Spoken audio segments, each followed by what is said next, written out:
नमस्कार साथियों, आप सभी को पता होगा कि हम लोग राजीव दीक्षित जी की आवाज़ को आगे बढ़ाने का प्रयास कर रहे हैं। तो चलिए शुरू करते हैं। राजीव दीक्षित जी बताते हैं कि ये इकोनॉमिक टाइम्स अखबारों में स्पष्ट लिखा हुआ है कि जितने भी बड़े बड़े पब्लिक सेक्टर है उसको बेचा जाएगा। ये भारत सरकार ने तय कर लिया है, राजीव दीक्षित जी बताते हैं। और यह स्पष्ट होता है इससे कि हमारे भारत सरकार देश की सेवा करने के लिए नहीं बल्कि देश को बेचने के लिए बने हैं, ये स्पष्ट होता है। और भारत सरकार जानबूझकर हमारे देश के युवाओं को, हमारे देश के बच्चों को भविष्य बर्बाद कर रहे हैं। भविष्य इस प्रकार बर्बाद कर रहे हैं कि आप सभी को पता होगा कि आजकल मोबाइल आ गए और इसमें वो दिखाए जाते हैं जो देखना नहीं चाहिए, ना ही सुनना चाहिए। हर एक व्यक्ति के पास मोबाइल है, हर एक व्यक्ति के पास, हर एक बच्चा के पास मोबाइल है, लेकिन इसका इस्तेमाल करने के लिए कोई भी नहीं जानता है, कोई भी नहीं जानता है। आप अंदाज़ा लगा लीजिए, इससे कोई भी नहीं जानता है। और क्या सुनते हैं मोबाइल में?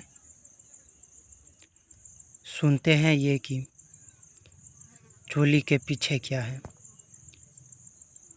क्या आप बता सकते हैं कि अपने परिवार के किसी भी सदस्य से इसका अर्थ पूछ के बता सकते हैं हमको? पूछ सकते हैं क्या? आपका उत्तर होगा नहीं पूछ सकते। तो फिर ऐसे गानों को क्यों सुनते हैं? हम ऐसे आजकल के लोगों को देखे हैं कि ट्रेन में यात्रा कर रहे थे, उसमें बताया गया है कि एक व्यक्ति मिले थे उस ट्रेन में, उससे पूछे कि ये बच्चा आपका बहुत ही तेज़ है। तो कहा हाँ तेज़ है, प्राइवेट स्कूलों में पढ़ाते हैं।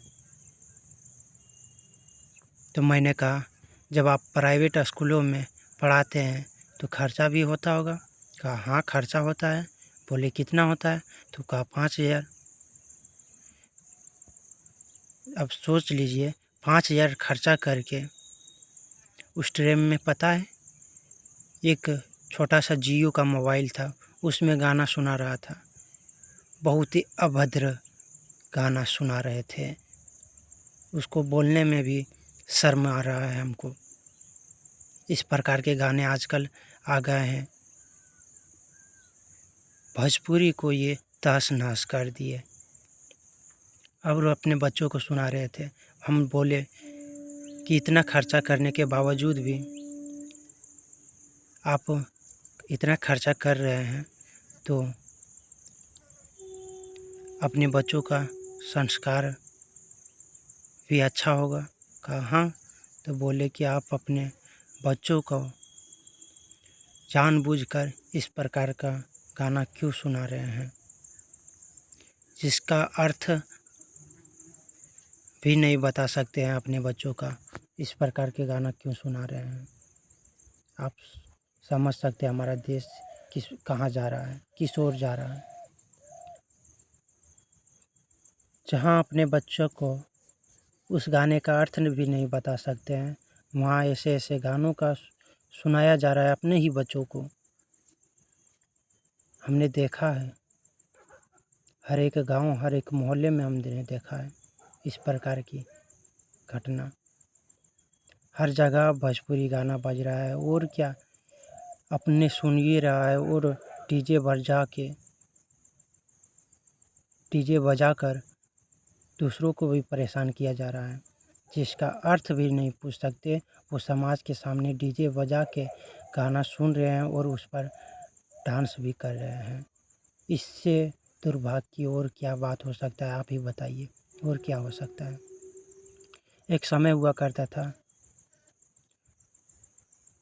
गाना देशभक्ति सुना जाता था, और आज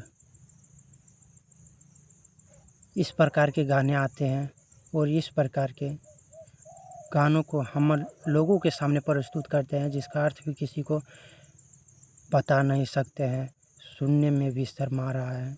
इसके बावजूद भी भारत सरकार इस पर कोई भी किसी भी प्रकार से कार्रवाई नहीं किया जा रहा है।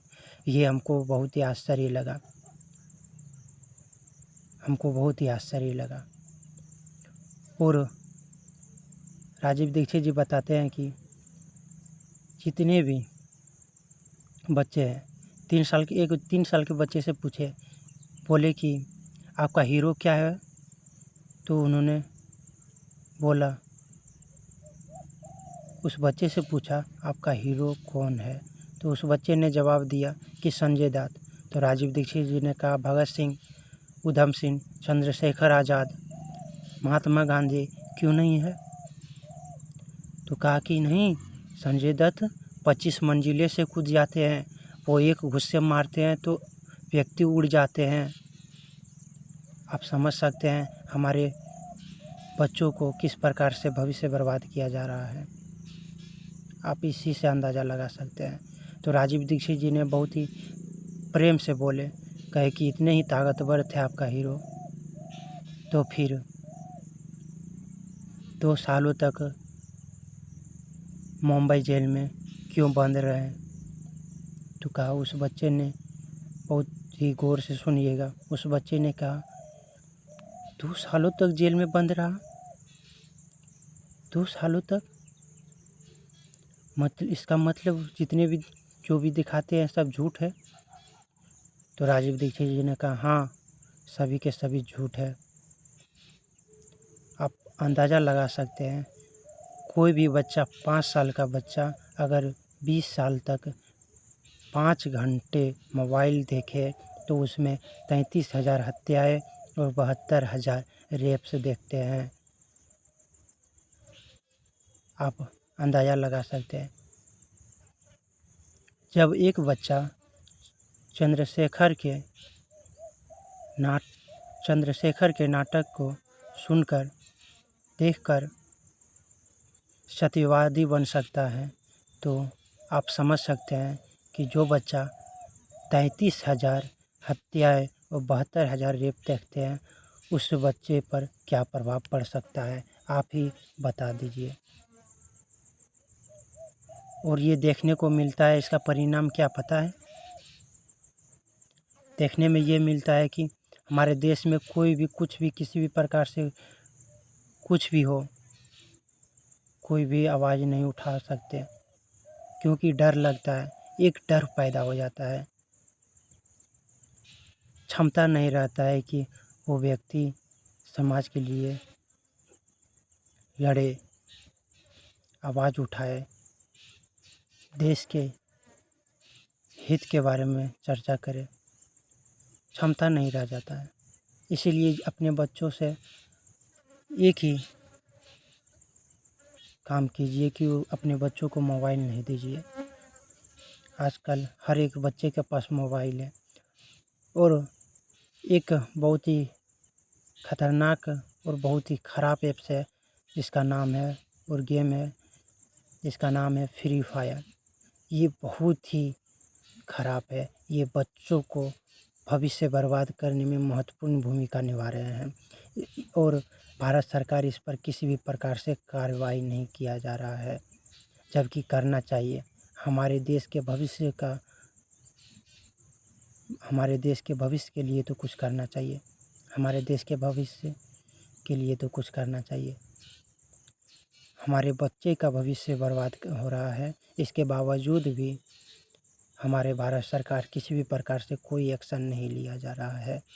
आप इससे अंदाज़ा लगा सकते हैं कि कहाँ और किस तरह हमारे देश को बर्बाद कर रहे हैं। पता है, नेताओं को 2 ही चीज़ चाहिए, या तो पैसा या फिर कुर्सी, 2 ही चीज़ चाहिए। इसके लिए वो देश भी बेचने के लिए तैयार हो जाते हैं। सही सुने, देश भी बेचने के लिए तैयार हो जाते हैं। जब भी कोई भी नेता अगर विदेश में जाते हैं दौरे के लिए, तो आप ये मत सोचिए कि वो विकास के लिए जा रहे हैं, हम लोगों के हित के लिए जा रहे हैं, हम लोगों की भलाई के लिए जा रहे हैं। ऐसा कुछ नहीं, विदेश जाते हैं अपने लिए, पता है क्या करते हैं? अपने बच्चों के लिए, अपने बीवी के लिए चूड़ी लाते हैं, अच्छे अच्छे सामान लाते हैं वहाँ से। आप इससे अंदाज़ा लगा सकते हैं। अगर कोई व्यक्ति, अगर कोई भी हमारे प्रधानमंत्री या फिर दूसरे विदेश के नेता अगर कोई भी फाइल एक दूसरे के हाथ में देते हैं तो इसका मतलब ये नहीं कि हमारे देश का कल्याण होगा। इसका मतलब ये समझ लीजिए कि हमारे देश को विनाश करने का एक नया षड्यंत्र रच रहा है। कहते हैं कि हमारे देश के लोग ही